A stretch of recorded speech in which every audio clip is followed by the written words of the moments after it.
Et pour débattre de la suppression de postes de fonctionnaires, c'est l'heure de notre face-à-face avec, à ma gauche, eh bien, ou à votre gauche plutôt, Sophie Taillé-Polian, sénatrice écologiste du Val-de-Marne, et puis à droite, bonjour, et puis à droite, Jérôme Bascher, sénateur Les Républicains de l'Oise. Je vais commencer par vous, Jérôme Bascher. Supprimer 150 000 postes de fonctionnaires, c'est ce que propose Valérie Pécresse. Après les crises qu'on vient de vivre, est-ce que c'est une bonne mesure ? C'est, je pense, un signe plutôt de campagne interne plus que de vrais résultats. On le voit bien. Ça a été rappelé juste à l'instant, les chiffres, le seul moment où on a supprimé réellement des fonctionnaires, c'est à partir de 2007, entre 2007 et 2012, dans la fonction publique d'État. On va parler que de ce que l'État maîtrise, c'est-à-dire la fonction publique d'État. C'est cette partie-là où on a supprimé des fonctionnaires et on a fait en fait beaucoup au début, beaucoup moins à la fin après la crise de 2008. Même chose du temps de Jacques Chirac, entre 2002 et 2007, la droite a supprimé des postes de fonctionnaires. Pas tant que ça, voilà, mais il y en a eu un petit peu dans certains ministères. C'était le début et on savait que c'était un sujet de pyramide des âges. Aujourd'hui, la pyramide des âges n'est pas tout à fait la même. Dire qu'on va supprimer des postes, en vérité, on dit toujours oui, on va supprimer des postes. On supprime en vérité des gens qui départent à la retraite, qui ne sont pas remplacés uniquement. On est dans la fonction publique, donc on ne tue pas les gens, on n'a pas le droit de les sortir comme cela, donc ça ne se passe pas du tout comme cela. Faut se méfier des chiffres. Effectivement, il peut y avoir une crise incroyable et on a besoin de choses. Donc quand on raconte cela, c'est plus une indication qui est donnée. Peut-être c'était des ministères qui ont aujourd'hui une administration trop administrante, comme dit Valérie Pécresse, qui, je le dis, n'est pas ma candidate, je soutiens clairement Xavier Bertrand, mais le sujet c'est est-ce qu'il n'y a pas à un moment une administration qui n'a plus d'État, qui n'a plus d'argent, et qui pour s'occuper fait des normes et contrôle ces normes, et comme disait Georges Pompidou, emmerde les Français.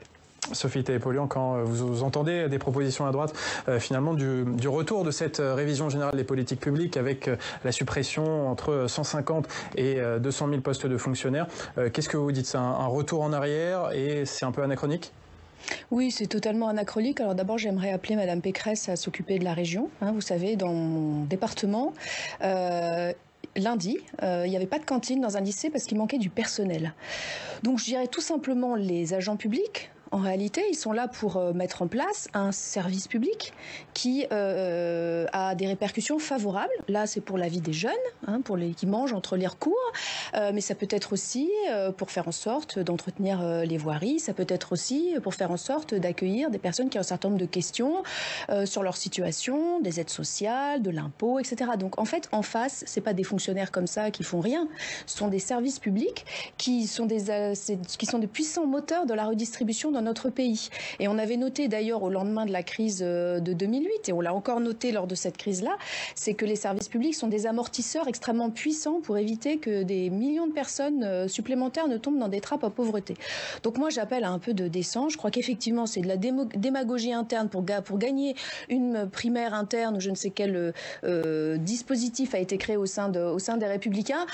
Voilà, en réalité, la France n'a pas besoin de moins de fonctionnaires, elle a besoin de plus de services publics qui permettent l'accès aux droits. Parce qu'aussi, on a beaucoup supprimé de postes de fonctionnaires parce qu'il y avait cette fameuse dématérialisation. Aujourd'hui, il y a 17% des Français qui n'ont pas accès aux services publics dématérialisés parce qu'ils n'ont pas soit la connexion, soit le matériel, soit la connaissance pour accéder aux services publics dématérialisés. C'est quand même une vraie question. Donc, se dire comme ça, on va supprimer en lançant des grands chiffres, personne n'a jamais réussi à le faire, même ceux qui le voulaient le plus. Donc, tout ça, c'est de la démagogie. Jérôme Bascher, quand vous parlez d'administration administrante, ce sont les mots de Valérie Pécresse. Oui. Est-ce que, selon vous, ça veut dire qu'il y a des fonctionnaires dont on pourrait questionner l'utilité? En fait, ce n'est pas les fonctionnaires eux-mêmes, c'est les missions qu'ils accomplissent. Le vrai sujet, quand on parle de revue générale des politiques publiques, qui était la grande revue de 2007, qui a eu beaucoup d'avantages, mais aussi des inconvénients. Il faut le reconnaître aussi clairement. J'y ai totalement participé. Vous assumez? J'ai assumé. J'étais à l'époque au cabinet du ministre des Comptes publics, Éric Woerth, et on était de toutes les réunions à l'Élysée, spécialisées les arbitrages sur les politiques publiques que l'on arrêtait. On n'en a pas arrêté beaucoup en vérité. Donc on n'est pas allé jusqu'au bout du système. Non, ça veut dire qu'il y a des missions à arrêter. Il faut dire quelle mission on arrête. Et ça, c'est toujours beaucoup plus difficile en période électorale de dire quelle mission on va arrêter. Parce que vous commencez à dire à un fonctionnaire et à des services complets de la fonction publique, vous savez, vous n'êtes pas très utile. C'est quand même un petit peu désagréable. On peut le comprendre. Simplement, peut-être qu'on ne peut pas tout se payer. Et c'est ça, en vérité, qu'il faut dire. On ne peut plus tout se payer avec le déficit et la dette que nous avons accumulés. Et donc, peut-être faut-il prioriser les politiques. Voilà ce qui devrait relever de l'État régalien qui doit être fait et bien fait. Voilà ce qui doit relever des collectivités locales et qui doit être fait et bien fait. Nous parlions ce matin en commission des finances avec Sophie Taillé-Polian du passeport fait par le gouvernement. Moi, ça existe depuis des années dans mon département. On n'a pas attendu le gouvernement. Donc, il y a des doublons de politiques, des politiques qui devraient relever de la proximité du local, qui sont doublonnés aujourd'hui par l'État, qui n'a plus d'idées, alors qu'il fait de la com comme il peut, parce que sur les grands sujets dont il a à s'occuper, il s'en occupe mal. Justement, c'est intéressant, vous parliez des doublons de missions de fonctionnaires entre l'État et les collectivités territoriales, et c'est également le constat que fait Valérie Pécresse. Elle était ce matin chez nos confrères de France Info, et elle explique comment elle va réaliser cette promesse de supprimer 150 000 postes de fonctionnaires. Les faits, cette revue générale des politiques publiques, comment ça marche? On arrête les doublons. On arrête tous les doublons. Aujourd'hui, l'État, les régions, les départements, les communes font tout en même temps, avec des services qui se concurrencent. Prenez les aides aux entreprises. Si vous prenez typiquement les aides aux entreprises, aujourd'hui, l'État fait exactement les mêmes aides que les régions. On a 2 services. Aujourd'hui, il faudrait le faire beaucoup moins. Sophie Taillé-Polian, vous souhaitez réagir? Oui, parce que alors là, c'est extraordinaire. Maintenant, on découvre qu'il y a trop d'aides aux entreprises. Mais nous, ça fait un petit moment qu'on dit qu'il faut effectivement peut-être des aides aux entreprises mieux ciblées, conditionnées. Donc pour ça, il faut peut-être qu'il y ait moins d'aides et qu'elles soient mieux organisées, mieux ciblées. Et pour ça, il faut aussi des fonctionnaires pour regarder la réalité de la situation des entreprises. Moi, ce que je trouve, M. Bachere disait, on ne peut pas tous payer. Moi, je crois qu'aujourd'hui, dans notre pays, on ne peut pas se payer toutes les réductions d'impôts aux plus riches qui ont été accordées ces dernières années. Ça, on ne peut pas se le payer. On ne peut pas se payer non plus la baisse drastique des impôts comme ça, ou la montée en flèche de toutes les aides aux entreprises sans aucune contrepartie, ni sociale ni environnementale. Ça, on ne peut pas se le payer. Mais par contre, on a besoin de services publics forts dans un pays où les inégalités se creusent et où les services publics sont ce qui raccroche tout le monde au contrat républicain, au contrat social.